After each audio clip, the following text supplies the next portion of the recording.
Oke, welcome guys, welcome to my podcast dengan nama 55 Punya Cerita.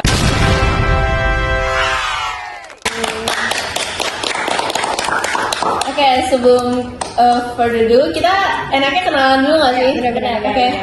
Hai, aku tuh Abigail Vangelisa sebagai host hari ini dan kenalan juga gestar-gestar kita hari ini ya guys. Oke, halo semuanya. Perkenalkan nama aku Novel Cikwita, biasa dipanggil Olin. Halo, perkenalkan nama aku Chesta Nabila Kalpaking, bisa dipanggil Chesta. Nama saya Muhammad Ramadan, Sugeng Ramadan. Oke, di podcast kali ini kita mau mereview, mau ngobrol-ngobrol tentang sejarah. Seru nggak sih ngebahas masa lalu, kayak menguak masa lalu? Tapi masalahnya tuh masa tentang sejarah. Iya, Tentang kita mau menggali-gali sejarah. Iya, menggali-gali itu sejarah di Indonesia. Benar. Tuh. Dan kira-kira sejarah yang interesting tuh apa guys? Apa? What's in your mind? Kan Indonesia ini punya banyak banget ya kerajaan-kerajaan. Very Dulu rich. itu dulunya sebelum kayak gitu kan pasti dulu banyak kerajaan. Menarik banget nih yang waktu itu aku sempet pikirin banget nih kalau gimana kalau kita membahas tentang kerajaan kita ya. Hindu Buddha. Boleh banget. Cool thing. Wah, itu asik banget Tadi, sih. Asik sih. Sambung banget nih sama pelajaran sejarahnya juga di sekolah. Jadi kita sekalian Iya. belajar juga. Hindu Buddha tuh punya variasi yang sangat banyak, tapi yang memikat hati aku tuh kayaknya kerajaan Kutai sih. Ya benar banget. Oke.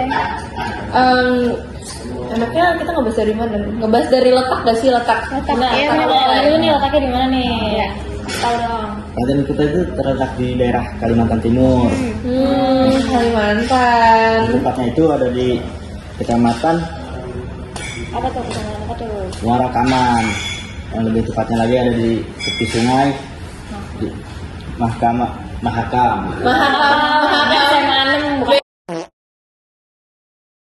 Beda. Bang, Ya emang ya. Kirain. yang dekat dengan kota atau Kabupaten Kutai, Kartanegara atau yang terkenal itu Tenggarong.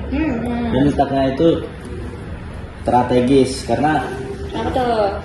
di daerah itu kondisinya dengan subur dan cocok untuk Berarti mereka milih posisi bagus gitu. Iya, jadi strategis untuk memenuhi kebutuhan sehari-hari ya. Iya, betul banget. Sejahtera.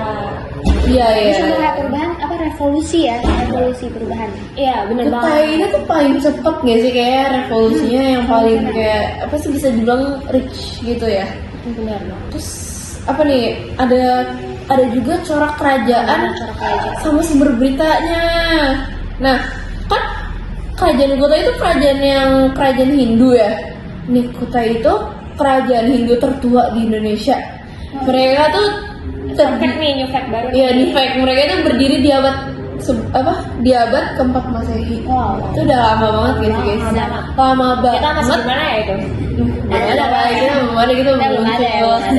dengan walaupun dari tahun keempat Masehi, tapi menurut aku tuh mereka tuh udah kayak kerajaan yang bener-bener berevolusi sih. Iya, benar. Bagus gitu kerajaannya. Dan ada beberapa bukti yang menunjukkan bahwa kerajaan Kutai bercorak Hindu. Nah aku nggak bakal nyebutin semua sih, aku bakal nyebutin beberapa. Mungkin nanti kalau kalian mau gitu-gitu ya. Boleh. Ya kita search lebih lanjut. Ya, jadi ada namanya prasasti Yupa yang ditulis dalam bahasa Sanskerta dengan huruf Pallawa. India nggak sih? Iya benar banget. Bahasa kuno India itu. Berarti emang dulu tuh Indonesia tuh ada acak-acaknya dikit. Ya. Masuk berbagai Iya, berbagai budaya. Terus ada ketopong, itu tuh mahkota kerajaan Kutai yang memiliki motif Hindu khasnya gitu. Berarti kayak yang Masih bakal mewah banget ya. iya, yang kayak Thailand. Oh bukan ya? Beda. Indo. Terus ada nama-nama raja kerajaan Kutai yang memilih akhiran Warman. Nih contohnya tuh kayak Mula Warman. Oke, terus di sumber berita kerajaan Kutai itu Prasasti Yupa yang menceritakan sejarah kerajaan Kutai terutama pada Raja Mula Warman. Bisa tuh mungkin dijelasin tuh Mula Warman itu apa sih? Iya, boleh. Kerajaan kayak gimana? Pas kerajaan itu feelingnya kayak gimana? Boleh tuh? Boleh? Jadi mungkin aku kayak bakal ya sendiri awal dulu ya. Pendirinya dari kerajaan Kutai sendiri itu namanya adalah Raja Kuningan. Beliau ini nih sebenarnya tuh beliau itu awalnya tuh kepala suku di Kalimantan Timur yang memerintah sekitar tahun 4 Masehi. Yang kemudian mengubah struktur pemerintahannya menjadi kerajaan. Dan nama Raja Kuningan sendiri ini ditemukan lewat atau terbukti lewat prasasti Yuka ditulis dalam bahasa Sanskerta menggunakan aksara.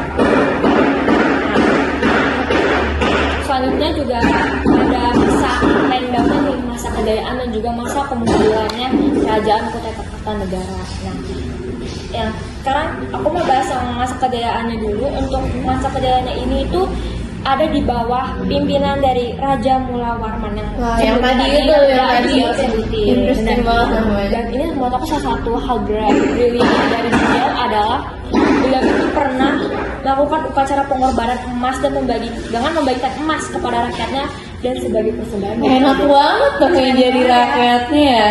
Mengorbankan emas gitu ya. Iya, walaupun mereka lagi melakukan acara yang berreligi, tapi mereka dapat emas juga dari rajanya. Demi kesejahteraan rakyatnya. Bener. Itu leadershipnya bagus. Keren banget. Kayaknya kalau hidup di masa itu kayak aku kalau hidup di masa itu kayak tentram gitu, gak harus memikirkan ke depannya. Nah, terus soalnya nih di masa kejayaan yang di bawah masa kejayaan kerajaan Kutai Kartanegara yang dipimpin oleh Raja Mula Warman ini tuh aku mau ngejelasin dalam aspek ekonominya nih. Aspek ekonominya ini karena kan kerajaan Kutai sendiri itu terletak di tepi Sungai Mahakam yang strategis, jadi itu kegiatan ini dijadikan sebagai mata pencarian utama bagi para rakyatnya selain berternak dan berdagang. Dan juga dalam aspek ekonomi itu sistem penarikan hadiah yang diterapkan oleh kerajaan Kutai kepada raja pedagang luar yang bertransaksi di wilayah kerajaan mampu banget buat pemerintah lain dan dapat memperkaya wilayah kerajaan sendiri.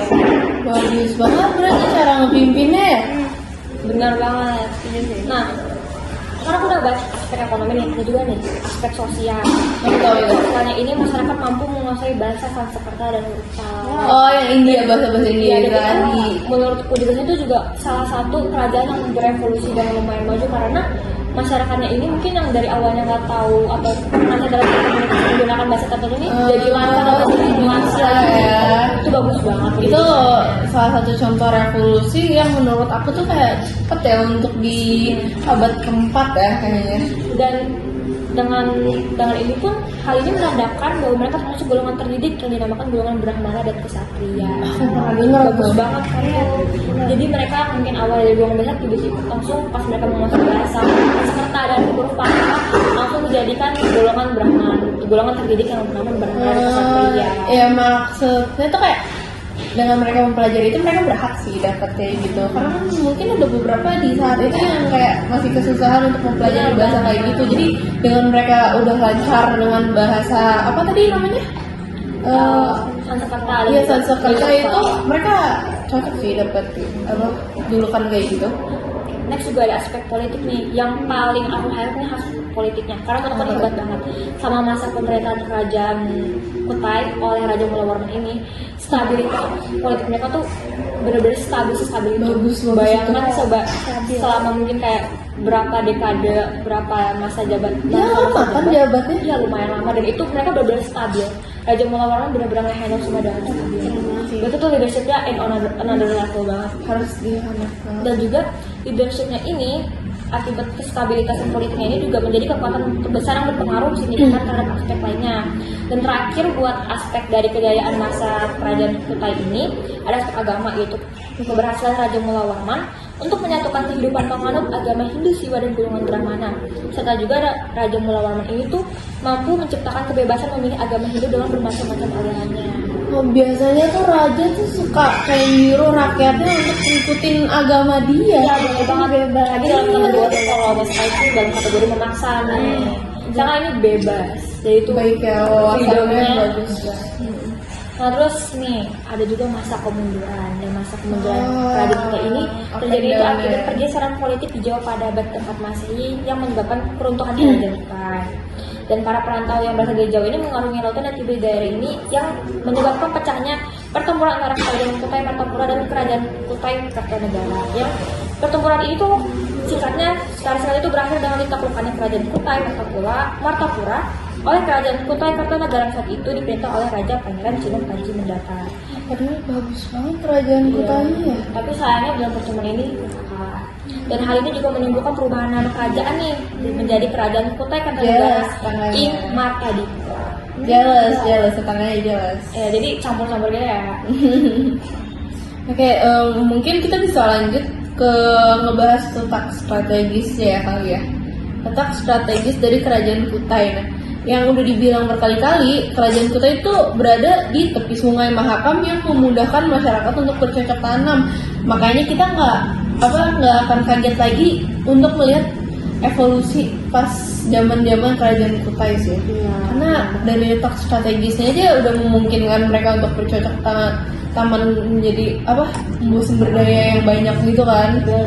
Terus ada kerajaan Kutai itu berada di jalur perdagangan internasional yang menghubungkan India dan Cina. Itu bagus banget sih. Aspek penting banget Iya. perdagangan. Karena udah ada India, ada Cina. Itu mereka tuh emang aslinya kan dagang-dagang gitu kan. Terus ada nih kebijaksanaan Raja Mula Warman. Emang ini Apa tuh tuh? raja yang sangat-sangat bijaksana sih dari yang aku dengar ya. Raja Mula Warman dikenal sebagai raja yang bijaksana dan dekat dengan rakyatnya. Aku setuju banget sih kalau jadi rakyatnya. Siapa yang nggak cinta kalau rajanya ngasih-ngasih emas kayak gitu? Karena benar ya, ada beberapa miskonsepsi ya tentang mungkin kayak golongan bangsawan dan juga rakyat biasa.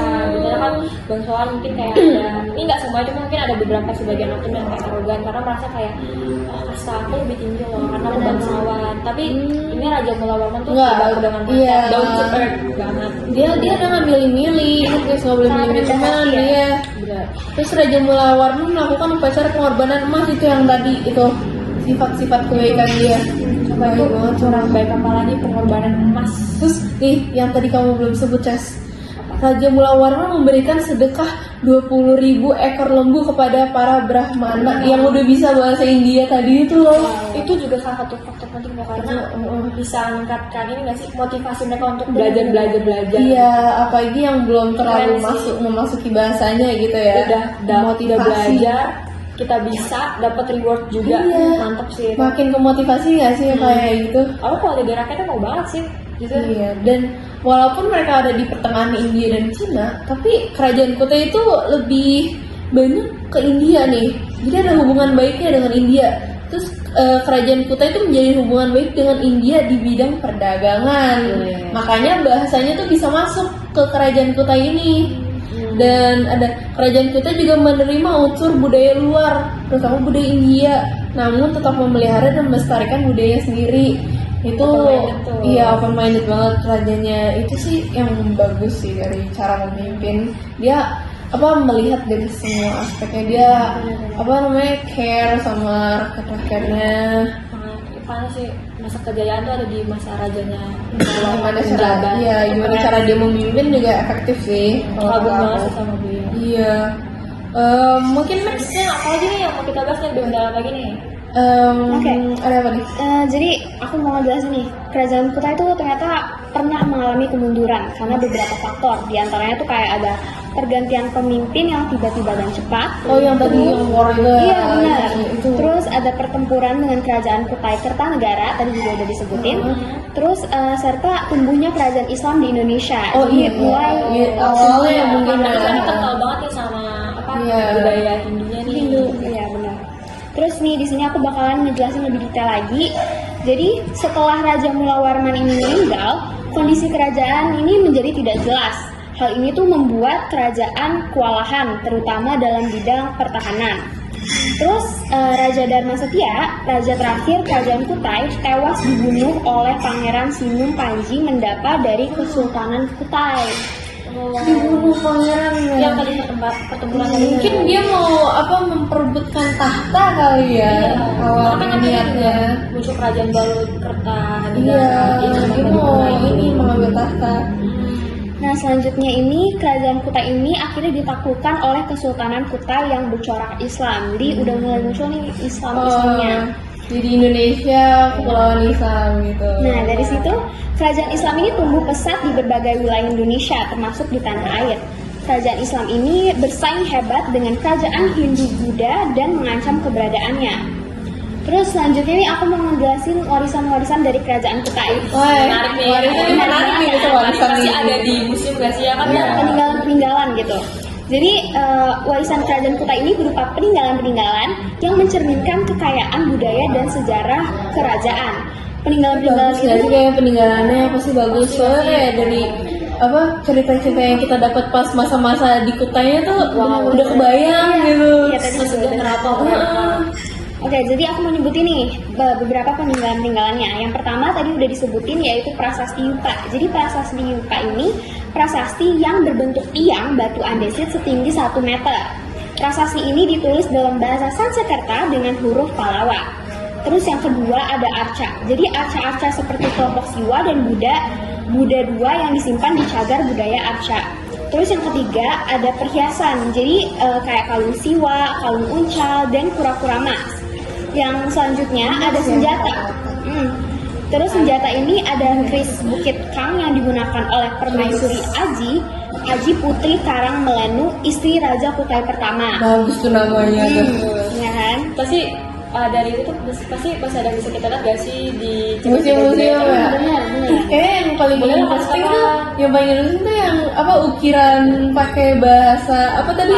Huruf Pallawa. Iya, huruf Pallawa itu kayak interesting banget ya. Kan? Terus selanjutnya ini ada meriam. Jadi ini tuh meriam gentar bumi dan meriam sapu jaga. Keren banget ya sih namanya. Udah lumayan Namanya bagus-bagus loh buat zaman kayak gitu.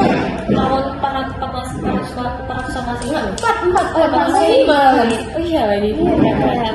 Terus selanjutnya ada singgasananya Sultan. Jadi singgasana Sultan itu tempat duduk khusus yang digunakan oleh Sultan dan permaisuri dalam balairung keraton. Kita tuh mewah-mewah gitu. ya kan? Kalau kita Ya kan? bayang-bayang, kalau kita bayang-bayang dari cerita yang tadi kayak kursinya mewah juga nggak sih harusnya? Kursi emas pasti gak sih berlapis emas. Iya, saya Buktinya tadi tadi baju bagi-bagi emas. emas. Masa kulitnya nggak emas ya? Benar. Terus selanjutnya ada tali juwita. Jadi tali ini itu tali yang digunakan sebagai lambang Sungai Mahakam yang tadi udah disebutin di awal ya, di awal tadi pembukaan. Terus yang terakhir ada kelambu kuning. Jadi kelambu kuning ini adalah tempat menyimpan benda-benda bersejarah dari kerajaan Kutai. Jadi tadi peninggalan-peninggalannya disimpan di kelambu kuning ini gitu. Oh, berarti masih tetap terjaga gitu. Keren banget. Berarti rekor sejarahnya tuh masih tercatat banyak ya, lumayan banyak ya kalau lumayan banyak Kutai. gitu tadi. Biar kita pelajari misalkan kayak setelah Ya karena kalau dilihat dari cerita kerajaan tuh interesting banget, pasti banyak arkeolog yang ingin mencari lebih nggak sih? Kayak apa ya, rajanya aja dengan segampang itu memberikan emas loh. benar banget. Terus ada lagi dari kamu mungkin? Udah sih gitu aja. Udah itu aja ya. Oke, we come to the end. Kayak kita udah di akhir pembahasan kita karena Udah di ujung ya. ya sumber-sumber yang kita dapat tuh baru segitu sih. Mungkin banyak sumber lain Ini gitu. kayak aku mau nambah. Apa tuh? Boleh. Aku lupa tadi maaf ya. Aku juga mau sebutin fakta-fakta uniknya. Oh, fun fact. Boleh. Serius. Masih kalian masih mau fun fact-nya ini? Iya, aku masih pengen tahu nih fun Iya, fact-nya dan tentang ini mendapat fun kerajaan fact-nya. Kutai. Nih, aku mungkin sebutin beberapa aja ya karena sudah aku researchnya lumayan banyak. Tapi buat aku aku kan sebutin yang paling unik. Jadi fun fact yang pertama ya, biar baik-baik dulu. Nama Kutai mungkin berasal dari kata putih. Ada teori bahwa nama Kutai berasal dari kata putih yang merujuk pada nama kerajaan yang sama dalam teks-teks India kuno. Hal ini menunjukkan betapa eratnya hubungan Kutai dengan budaya India. Udah kayak tadi yang sama kayak tadi kita jelasin ya awal-awal. Make sense. Dan ini juga yang kedua, nama raja-raja unik, raja-raja kerajaan Kutai ini memiliki nama unik karena sering terinspirasi dari bahasa Sanskerta. Karena kan juga dari pengaruh Indianya kan, budaya itu ada. Contohnya aja kayak Raja Mulawarman nih dan Raja Kudugang memiliki nama tidak biasa dan menunjukkan pengaruh kebudayaan India dalam Bagus sistem aja sih kerajaan. namanya buat era kayak segitu ya. Bagus. Dan yang terakhir, kerajaan yang menghilang. Kenapa kerajaan yang menghilang? Karena nih, Lokalnya tuh meskipun kalian punya memiliki pengaruh besar di masa yang lalu, setelah abad ke-7, keberadaannya mulai menghilang dari catatan sejarah. Jadi walaupun tadi banyak prestasinya, cuma nggak tahu gimana, cuma tiba-tiba hilang aja, makin pudar lama-lama. Gitu. pada waktu karena ini. perebutan tahta tadi bisa kali ya. Karena juga digantikan dengan tadi Kesultanan Kuta yang Iya. sudah bersyarat Islam.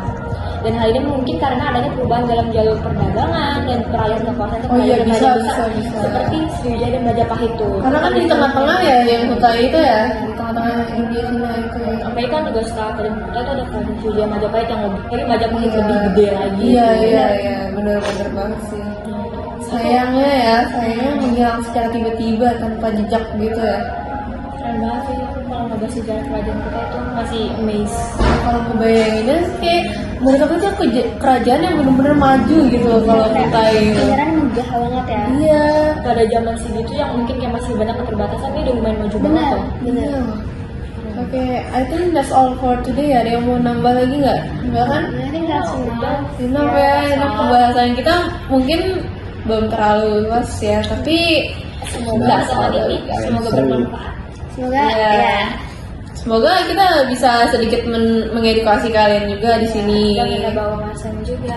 Dan- Karena kita di sini sama-sama belajar ya. Iya guys. Iya, and kita memberitahu kalau sejarah itu seru. Iya. Jadi jangan lupa kalau kalian mau cari-cari lebih, boleh banget. Okay, so that's all for today, and thank you, then goodbye. Bye.